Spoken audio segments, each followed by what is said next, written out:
Good afternoon, everyone. Today I'm chatting with Dan Wilton from First Mining. In today's interview, we get into the latest developments with the Springpole project, which at today's price of gold has phenomenal economics, not to mention the Duparquet project in Quebec, which also on its own could be a pretty strong gold stock. And I think it gets forgotten about because Springpole is so far advanced, but Duparquet on its own, Dan tells me, would have a net present value north of $1 billion using today's gold prices. So I think that if you are looking for a stock that has an opportunity to re-rate, this is probably one that you may want to kick some tires on. And hopefully this interview is going to give you guys some insights that you're looking for. All right, everybody, enjoy the interview. Dan, it's great to see you again. So first, I want to start by asking you about Kearney and the Major Projects Office, where they've announced 11 projects. A couple of them aren't really projects so much as they're just sort of infrastructure setups. But 5 of them are mining. We have the Sisson project in New Brunswick. This off the top of my head. The Sisson project in New Brunswick, the Mattawinnie mine, Nouveau Monde. What else do we got? We got foreign mining's McIlvenna Bay. We have who am I saying? The Red Red Chris, Chris and the Red Chris expansion. the Red Chris expansion, and the Canada Nichols Crawford project. Got all those on top of my head. Yeah, well done. And now it's got people who have significant projects like yourself that are going through some of the permitting obstacles, saying, "Well, is there a little bit of favoritism here? Why those 5 projects? We're going to have a huge impact on Canada's economy. You guys are projecting to be a 284,000 ounce a year producer, and that's just out of Springpole. What's your thoughts on the Major Projects Office? You think that you guys will eventually get added to it? Can you give us a comment on that? Well, I mean, I think the Major Projects Office with respect to mining has a real focus on critical minerals. And I think that's important. What what we've heard some people in the Ontario government say is just because gold isn't a critical mineral, don't think it's not critical to the province, right? Like, they understand the impact the gold mining industry has on mining in general, i.e., if there was no gold mining, you'd almost have no mining industry in Canada. It trains all the people, it pays most of the taxes. Like, it's significant. So, you know, another way to look at it, Steve, not to be too cynical, but in this gold price environment, you don't need an offtake on gold in order to get your project financed. If you're developing a tungsten mine, you probably need an offtake on tungsten. You're developing a graphite mine, they need a little bit more of that trade mission, find partners kind of stuff that the federal government can provide. And it's very much on brand with the critical minerals thrust. But yeah, I think, when people ask us, are we upset that we're not on the list? And the short answer is no, in part because, you should be streamlining, processes for projects that I think are 5 years out that you want to make 4 years out, or are 8 years out that you want to make 5 years out. That's where you're going to have a real impact. Putting a project that's in construction on your focus list, I don't really understand what the rationale of that is because it's already permitted and it's being built, right? So, but some of the things on that list I think are straight down the fairway, important industrial policy for, either provinces or for Canada. And that's great if they want to support it. Do you think that Kearney understands the bottlenecks that exist within mining, or the federal government for that matter? I think they do. I mean, we're doing a lot of work right now, obviously in the final stages of a combined federal and provincial EA. So I can tell you, we are under the hood on all of this stuff. Yeah, I think they understand the complexity that project proponents like us face in trying to get federal and provincial governments to coordinate on things like consultation with Indigenous communities. I think they get the difficulty of, the amount of capital that developers have to put out to advance projects in order to even get them into those processes. I think what they underestimate is or underappreciate is that the rate determining step on advancing projects in Canada is not generally the bureaucratic review. Like that, having ministries do their work on, on the science, on a development plan, it's pretty straightforward. Yes, could some of it happen more quickly? Synchronized reviews, more streamlined, focus the questions. Yes. The thing that takes the time is in having discussions with and building relationships with the Indigenous communities around the projects. Like that's really, in my mind, where if you're going to focus on shortening the time frame from discovery to production, you need to be providing capacity to Indigenous communities early in that process. And I mean, I could talk for hours about ideas on how we could do that. And I think they understand that. They have a real focus on, projects that have Indigenous support, but they need to recognize their role in helping remove or mediate potential conflict between industry and Indigenous communities. So my understanding here, and you're in the thick of it. You're dealing with all of those big obstacles that come when you're putting a mining project into production. Is the environmental impact assessment, is that the big hurdle that it takes in Canada to get a mine into production? Oh, Yeah, that financing aside. yeah, that's the major call it, project sanctioning process. That's the process at which everyone has looked at a detailed game plan and can sign off that, you're going to give you these 150 conditions with it or whatever that number is. But subject to these conditions, we believe that you can develop this project, and either avoid or mitigate impacts, long-term impacts to the environment. So that's the critical process. And I would hasten to point out, and I saw this today, there's actually, I think, only been one major project that's actually been, approved and gone into construction through the environmental assessment process or environmental impact assessment process of 2019.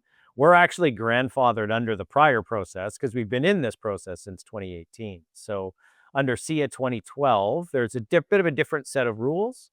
I think a little more procedural clarity just because most of the mines that have been put into production in the last 5 years, 7 years in Canada have all gone through that 2012 process. So But it's just a little more certainty. But doesn't that sound a little nutty? You're talking about you started this process in 2018, and in less than 40 days, it's going to be 2026, and you just Yeah, still aren't through it.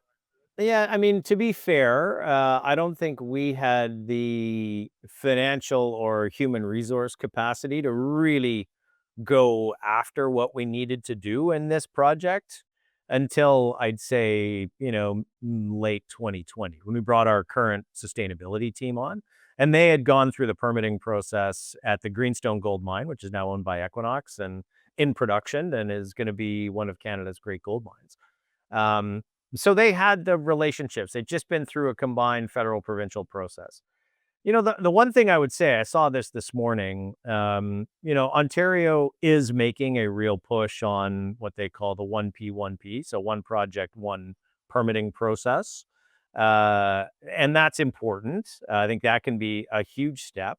And the other thing that was announced this morning is that they're coordinating or they've signed a draft agreement that's out for consultation with Ottawa to streamline and reduce duplication in environmental assessment processes. So I think both of those are super positive steps. And I think everyone has great intentions on how we move these things forward. Again, I would just tell you that, the real rate determining step happens probably before you even submit into an environmental assessment process. So yours, and I think that this is fair to say, part of the reason that your stock is so cheap down here, which is something I'm sure you like hearing me say, but is because this is a particularly challenging case where you guys, there's, as I might not describe it properly, but there's a part of a lake you're going to have to maybe reduce some of the water in by like 6% or something like that in order to go into production. Is that, Yep. that's the hurdle?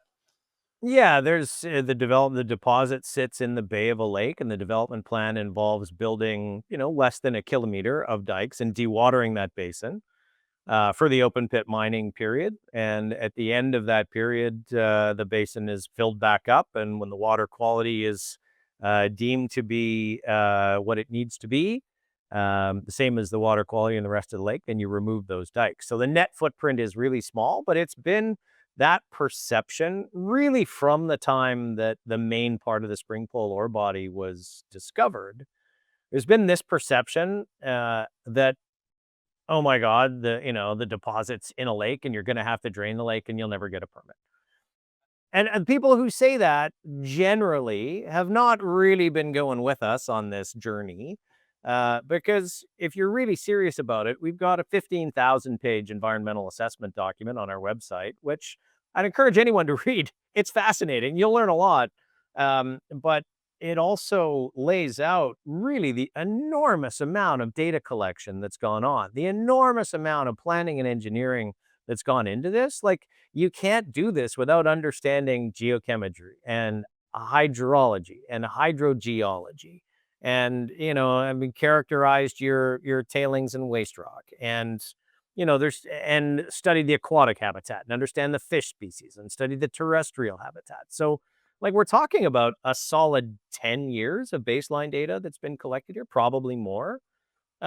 Like, when you've done the work, and I think we put forward a very compelling case in the EA to say, we can do this without long-term negative impact to the environment. And I think we can. It's all kind of there. So, but there's still a percentage of the investing universe that is always going to want to see the achievement of that milestone before they invest. But what I tell people is, it's just, the tighter and tighter that you're coiling the spring on the share price. Now, hear me out. Couldn't we just train some beavers to do this for us? It would take a lot of beavers. There's lots of trees up there, so the wood supply is not an issue. But it's also like, it's not flowing water, right? It's a lake. So in theory, the beavers could do it, probably not as effectively as we'd need. And I'm not sure. They're great constructors, but I wouldn't quite trust them to keep the water back. So I just watched the special last week on CBC about how beavers are now being found further north, and uh, they're draining lakes, and it's a bit of a problem. Anyways, when are we expecting that decision to come down on the EIS? call it late Q1, early Q2 federally, and provincially likely to come 2 or 3 months after that, if you look at historic precedents. So in the near term, right, we're talking about realistically, these major catalysts are coming in the next 6 months, and it would be our goal that we have significantly advanced, hopefully to the point of agreements, some further agreements with Indigenous communities that we're working with on the project as well. And you guys just put out an updated pre-feasibility study. Yes, sir. Shows $3.2 billion. That's US pre-tax NPV. I think it's 2.1 billion after tax.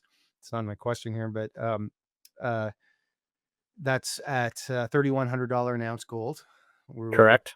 a fair bit higher than that right now. What were the big changes from the original resource estimate in the PEA to the PFS?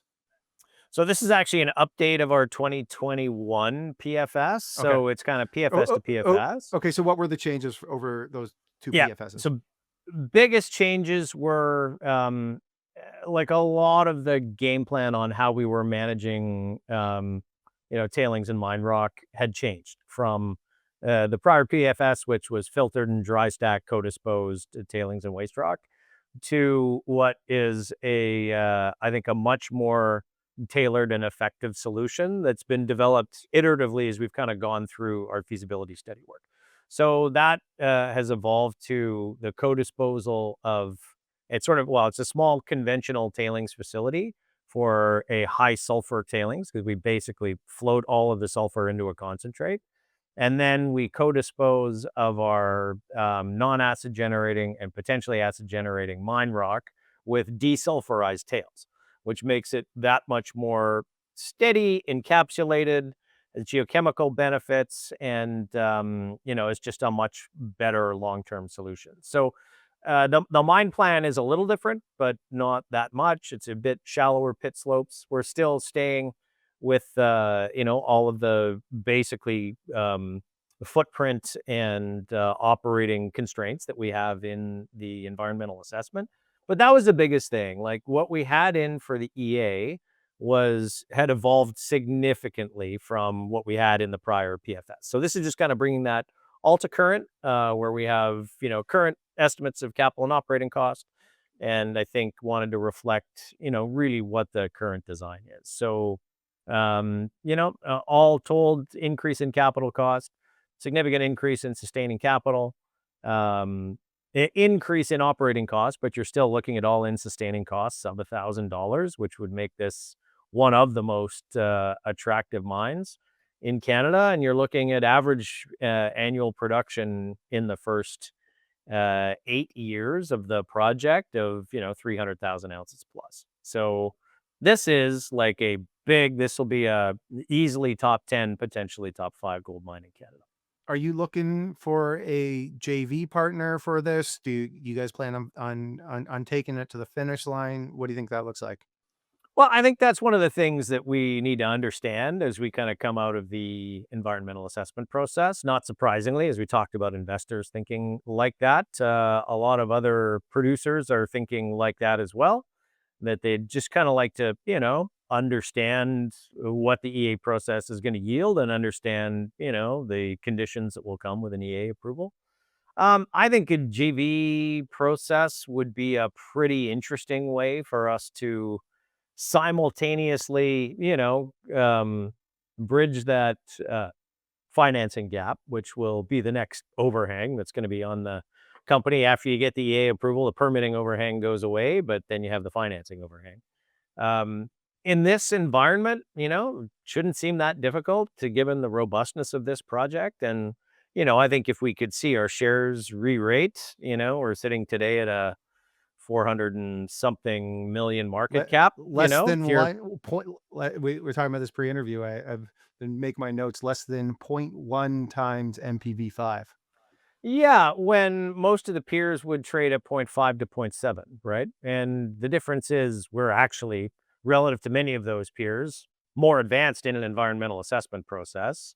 But again, binary view, and I think a lot of investors are saying they just would like to see you through that EA process before they invest. So, if you think about where our share price would be if we're trading at point 0.3 or point 0.4, $1 billion of capital doesn't seem quite as daunting. But I do think, when you look at some of the opportunities for financing it, I do think that JV one is real in large part because the production is big enough to be meaningful to a, solid mid-tier large cap gold producer who is generating record levels of free cash flow right now, all of whom have pristine balance sheets and are struggling to find projects that can produce sort of what we're talking about, particularly in tier one jurisdictions. Like the reality is, Steve, you want to see a project built, you want to own a project built in Canada in the next 5 years, it's a very short list.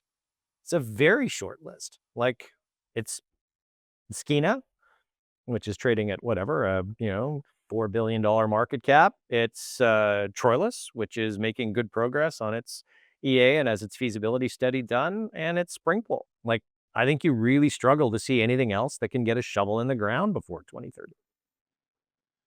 So let's also quickly touch on, apologies if I pronounce it wrong, but you've also got Duparquet Yep. Perfect. in Quebec. Yep. We've got, was this close to 6 million indicated and inferred ounces at a grade of about 1.6 grams per tons. MPV5 sitting around 588 million Canadian. expected to produce around 233,000 ounces a year. I can see I said something you didn't like. What can you No, tell you us? said something that I just think bears a little addition is it's got that whatever $580 million NPV at an $1,800 gold price. Oh, okay. So we're probably over a billion So now. we're over, I'll put it this way, we're over a billion at $2,200 US. So where are we at $3,000 US or $3,100 US? That number is closer to 2 billion. Where are we at spot? Again, like it's probably closer to 3 billion. So it's an exceptionally robust project, and that doesn't take into account a lot of the ounces, and particularly deeper ounces, which become more economic at a higher gold price. So Duparquet, what a lot of people don't appreciate about this, it's in the middle of the Abitibi gold camp. And in case you missed it, everything else in the Abitibi is being bought, right? Probe's getting bought by Fresnillo for $780 million in cash. You had O3 that got bought by Agnico. Like there's not that many developers in the Abitibi anymore. We are smack in the middle of the Abitibi with one of the biggest resources. And I think a very clear path as a past producing mine, clear path to mineability and a development plan and a supportive community that we have a good relationship with. So, and it would be one of the highest grade open pits of a mine of its size in Canada, like 1.35, 1.4 grams at 15,000 tons a day of mill feed. Like it's a great project. And again, today I would tell you we're probably getting zero value for it, but that's going to change too. You ever think about spinning it out into its own separate entity? Uh, y- y- we think about it. What I would say is, the next year is going to be a pretty important one to figure out what the game plan is with Springpole. And when we know what the game plan is with Springpole, I think that then lines up the next logical question of what do we do with Duparquet. But right now, no, I think we have the capability in our team, remembering that we're basically taking a full team that's been dedicated to an environmental assessment for the last 4 years. And they're kind of coming to the end of that process. And with Duparquet, what needs to happen next is basically the same thing we've done with Springpole over the last 4.5 years. So it's baseline data collection. It's taking it through PFS and feasibility. It's getting the data lined up for an environmental assessment and getting it into that EA process in Quebec, which I think with some of these recent changes in kind of breakdown between federal and provincial permitting, or alignment, I would say, between federal and provincial permitting, Quebec is a great place to permit projects. So I think we have every capability to move that forward ourselves with the team that we have now and do it very well. So, what does 2026 look like? What are the big hurdles that Dan wants to accomplish here? I imagine that we want that approval from the environmental impact assessment. What else do you want to accomplish next year? So it's going to be a busy year. In our optimal scenario, I would say, have a strong desire to move towards agreements with a couple of other Indigenous communities or a few other Indigenous communities, um, and if we could, I'd like to have those done in advance of the environmental assessment process. But those communities are doing their own work, and so we can't really comment on the timeframes of those things.